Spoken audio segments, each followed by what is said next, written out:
नमस्कार विद्यार्थी मित्रांनो, हास्य दुःख या पाठात पुन्हा एकदा तुमचे स्वागत।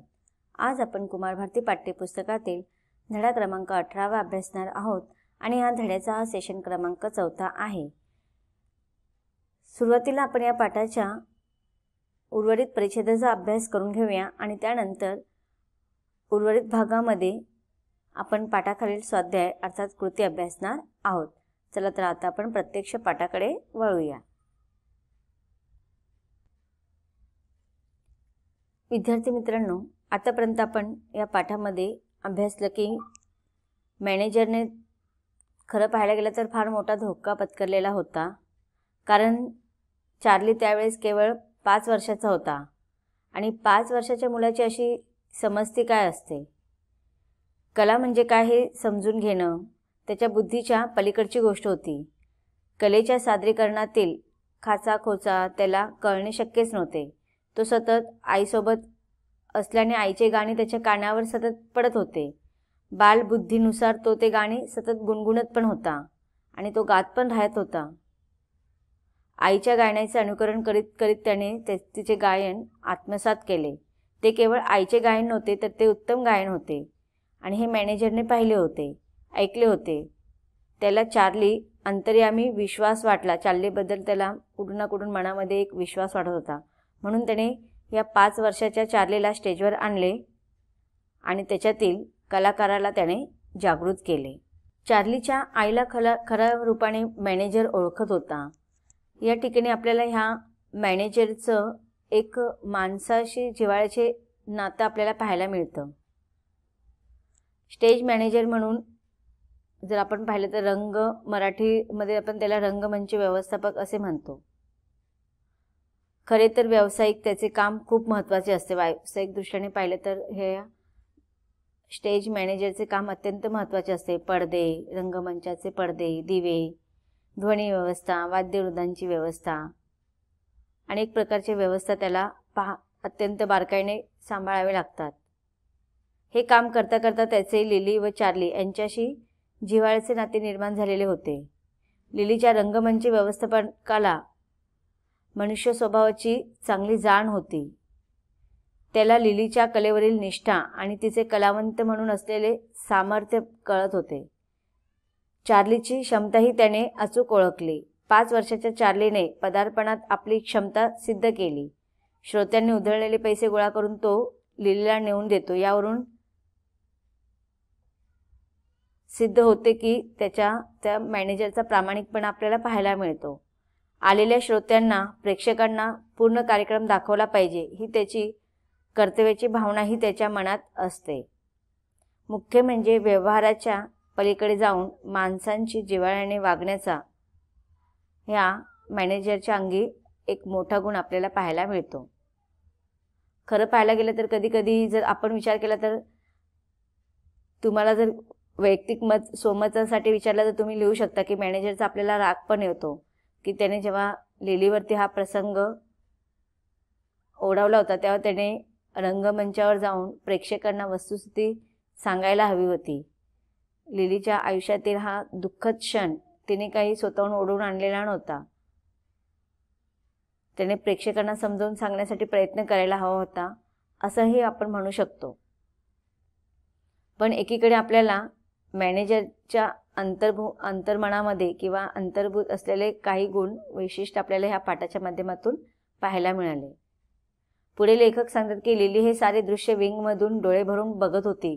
तिच्या 5 वर्षाच्या लाडक्या पोरानं सारा कार्यक्रम निभावून नेला होता। तिच्यावर आलेला वाईट प्रसंग या चिमुकल्याने सावरला होता।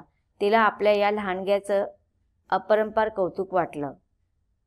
आपले डोळे पुसून तिनं समोर बघितलं। चार्ली पैसे गोळा करण्याच्या उद्योगात मग्न होता। लिली स्टेजवर आली आणि चार्लीला बरोबर घेऊन पुन्हा विंगमध्ये जायला निघाली। तिला बघून प्रेक्षकांनी टाळ्यांचा गजर केला। तर अशा रीतीने इथे चार्लीच्या जीवनाला नवीन वळण भेटलं। त्याच्या रंगमंचाच्या कारकिर्दीच्या जीवनाचा आरंभ झाला होता आणि त्याचं हे कौतुकास्पद चिमुकल्याने केलेलं हे कौतुक हे काम पाहून त्याची आई कौतुकाने भारावून गेली होती आणि ती स्टेजवर जाऊन आपल्या ह्या चार्लीला विंगमध्ये घेऊन जाते. काही वेळानं झगमगीत दिवे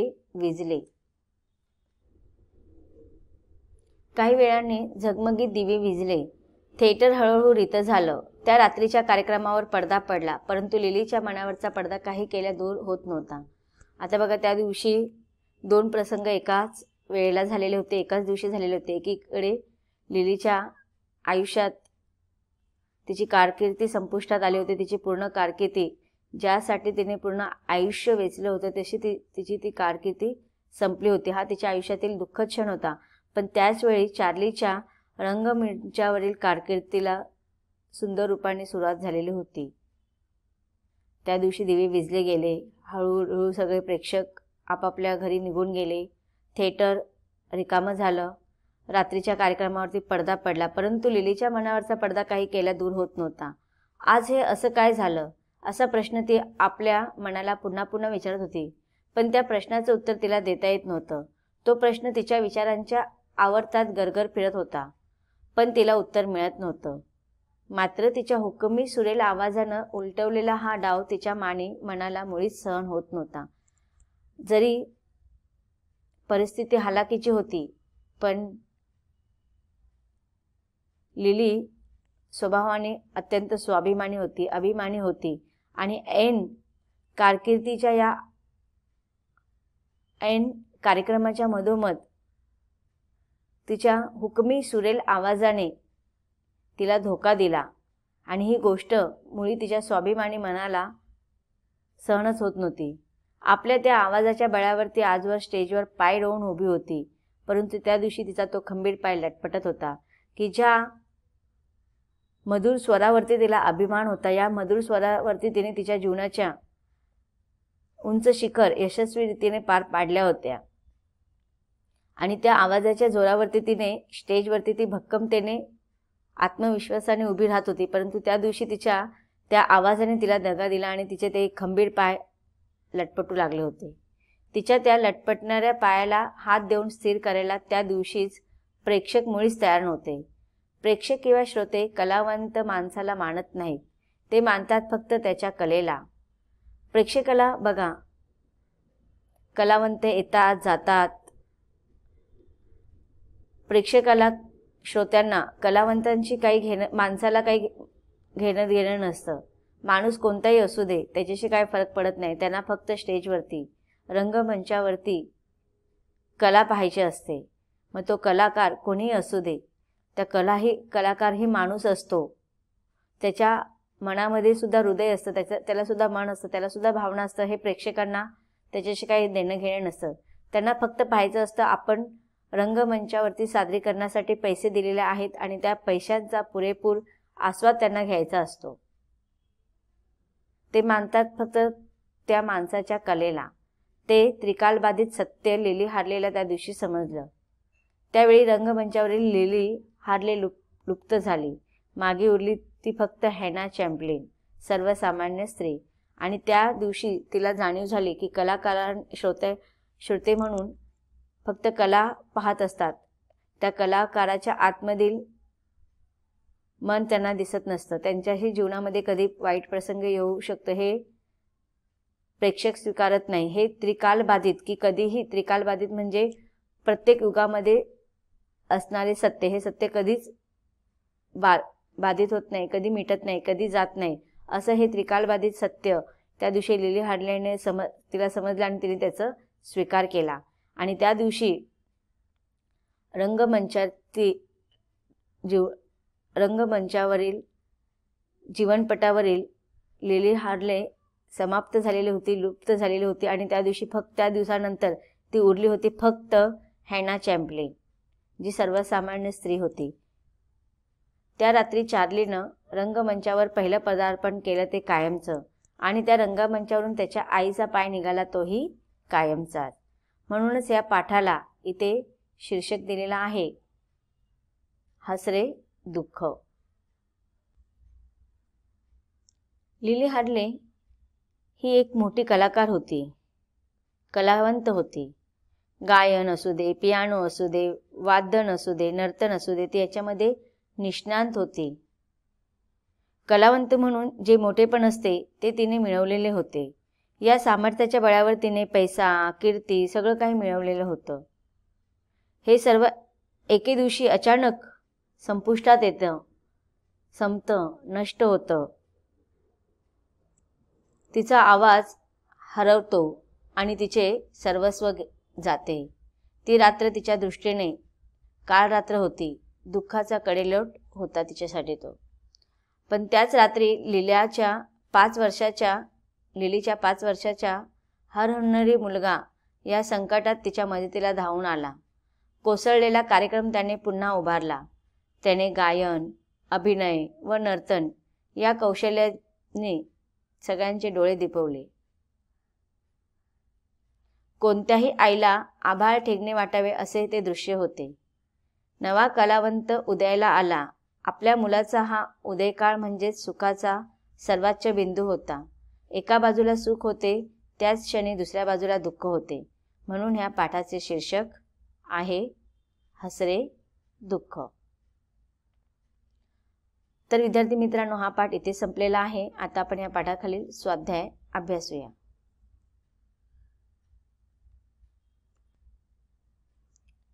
कृतीमधील पहिला प्रश्न आहे प्रश्न क्रमांक 1. आकृतीत दिलेल्या प्रसंगाबाबत माहिती लिहून आकृतीबंध पूर्ण करा. इथे तुम्हाला प्रश्न विचारलेले, लिले हार्लेच्या गायनाचा प्रेक्षागृहावर होणारा परिणाम. तर याच्या 4 चौकटीमध्ये तुम्हाला उत्तर लिहायचे. सारे प्रेक्षकगृहांची नजर तिच्यावर खिळून राहिली. सारे श्रोते जीवाचा कान करून ऐकू लागले. साऱ्या श्रोत्यांचे भान हरपून गेले. पुढचा प्रश्न आहे प्रश्न क्रमांक 1 मधील दुसरा. प्रेक्षागृहातील विपरीत घटना. उत्तर पाहूया. लिलीचा आवाज एकदम चिरकला आणि तोही काही केल्या कंठातून फुटेना. स्वर आतल्या आत विरून जाऊ लागले. स्वरांनी वाद्यवृंदांची साथ सोडून दिली. बसके स्वर कंठातून बाहेर येईनात. पुढचा प्रश्न आहे प्रश्न क्रमांक 2. तुम्हाला घटना आणि त्याचे परिणाम लिहायचे आहेत. घटना आहे पहिला. चार्लीने जॅक्स जॉन्स म्हणायला सुरुवात केली. त्याचा परिणाम असा झाला की वाद्यवृंदही त्याला साथ देऊ लागले. दुसरी घटना आहे प्रेक्षागृहात वाद्यवृंदांचे स्वर घुमू लागले. त्याचा परिणाम सारे थिएटर त्याला स्वरांनी भरून गेले. घटना तिसरी आहे प्रेक्षागृहातील आरोळ्या स्टेज मॅनेजरने ऐकल्या. परिणाम असा झाला की स्टेज मॅनेजर धावपळत आला आणि विंगेत चार्लीच्या शेजारी उभा राहिला. गोंधळून जाऊन लिलीकडे बघत राहिला. पुढचा प्रश्न स्वमतवर आधारित आहे. प्रश्न स्वमतमध्ये 3 तुम्हाला विचारलेले आहेत. पहिला आहे चार्लीच्या तुम्हाला जाणवलेल्या गुणांचे वर्णन तुमच्या शब्दात करा. उत्तर आहे चार्ली हा मुळातच गुणी कलावंत होता. आपली ही ओळख त्याने पदार्पणातच करून दिली. त्या दिवशी आई गात असताना तो एकाग्रतेने गाणे ऐकत होता. असे वाटते तेव्हा तो केवळ गाणे ऐकतच नव्हता, तर तो आईबरोबर मनातल्या मनात गाणे गातच होता. कोणत्याही गोष्टीच्या यशस्वीतेसाठी एकाग्रता राखण्याची व आपल्या आवडत्या विषयाशी एकरूप होण्याची क्षमता लागते आणि ती चार्लीकडे होती. रंगमंचावरून प्रत्यक्ष गाण्याची वेळ आली तेव्हा चार्लीने ते यशस्वी रीतीने गायले. उत्तर कंटिन्यू आहे. याचे कारण त्याला कार्यक्रम सादर करायचा नव्हता, तर त्याला गायचे होते. त्याच्यात गायनाची उर्मी होती. तो त्या गाण्याशी एकरूप झाला होता म्हणून तो गाऊ शकला. पैशांचा पाऊस पडला तेव्हा त्याने पैसे गोळा करायला सुरुवात केली. प्रेक्षकांनी तसे सांगितले. हा त्याच्या मनाचा निरागसपणा, निष्पापपणा होता. तो कलावंत होता. कलेची उर्मी त्याच्यात होती म्हणून त्याने नाचून दाखवले, नकला करून दाखवल्या. हे सर्व त्याने निरीक्षणातून मिळवले होते. त्यांची निरीक्षण क्षमता अफाट होती. एकंदरीत पदार्पणातच त्याने आपले कलावंतपण सिद्ध केले. स्वमतमधील दुसरा प्रश्न आहे स्टेज मॅनेजरच्या जागी तुम्ही आहात अशी कल्पना करून त्या प्रसंगात तुम्ही कसे वागाल ते सविस्तर लिहा. उत्तर स्टेज मॅनेजरने चार्लीला गाणे सादर करायला सांगितले. हे योग्यच होते. तो निर्णय योग्यच होता. हे चार्लीने आपल्या कामगिरीने सिद्ध केलेच. मात्र मॅनेजरची एक गोष्ट मला अजिबात आवडली नाही. लिलीवर अनवस्था प्रसंग ओढवला तेव्हा मॅनेजर गोंधळून गेले. त्यांनी प्रेक्षकांना शांत करण्यासाठी कोणतेही प्रयत्न केले नाहीत. मला त्याचे हे वागणे अजिबात आवडले नाही. मी त्या जागी असते तर पुढे आले असते, प्रेक्षकांची क्षमा मागितली असती. घडलेल्या प्रसंगात लिलीची कोणतीच चूक नाही. तिच्यावर कोसळलेली ही नैसर्गिक आपत्ती होते हे सर्व प्रेक्षकांना समजावून सांगितले असते. 15-20 मिनिटांची विश्रांती जाहीर केली असती. या वेळेत विचारविनिमय केला असता. लिलेलाही थोडा धीर दिला असता. पण स्टेज मॅनेजरने असे काही केलेले नाही. पुढचा प्रश्न आहे प्रश्न क्रमांक 3. हसरे दुःख या शीर्षकाचा तुम्हाला समजलेला अर्थ तुमच्या शब्दात लिहा. उत्तर. लिली हार्ली ही एक मोठी कलावंत होती. गायन, पियानो, वादन, नर्तन यात ती निष्णात होती. कलावंत म्हणून जे मोठेपण असते ते तिने मिळवले होते. या सामर्थ्याच्या बळावर तिने पैसा, कीर्ती मिळवली होती. हे सर्व एके दिवशी अचानक लुप्त झाले. तिचा आवाज हरवला आणि तिचे सर्वस्वच गेले. ती रात्र तिच्या दृष्टीने काळ रात्र होती. दुःखाचा कडेलोट होता. त्याच रात्री लिलीचा 5 वर्षाचा हरहुन्नरी मुलगा या संकटात तिच्या मदतीला धावून आला. कोसळलेला कार्यक्रम त्याने पुन्हा उभा केला. त्याने गायन, अभिनय व नर्तन कौशल्याचे डोळे दिपवणारे दर्शन घडवले. कोणत्याही आईला आभाळ ठेंगणे वाटावे असे दृश्य होते ते. नवा कलावंत उदयाला आला. आपल्या मुलाचा उदयकाळ म्हणजे तिच्यासाठी सुखाचा सर्वोच्च बिंदू होता. एका बाजूला सुख होते तर दुसऱ्या क्षणी दुसऱ्या बाजूला दुःख होते. म्हणून या पाठाला हसरे दुःख हे शीर्षक देण्यात आलेले आहे. तर विद्यार्थी मित्रांनो, हा पाठ इथे संपतो. धन्यवाद.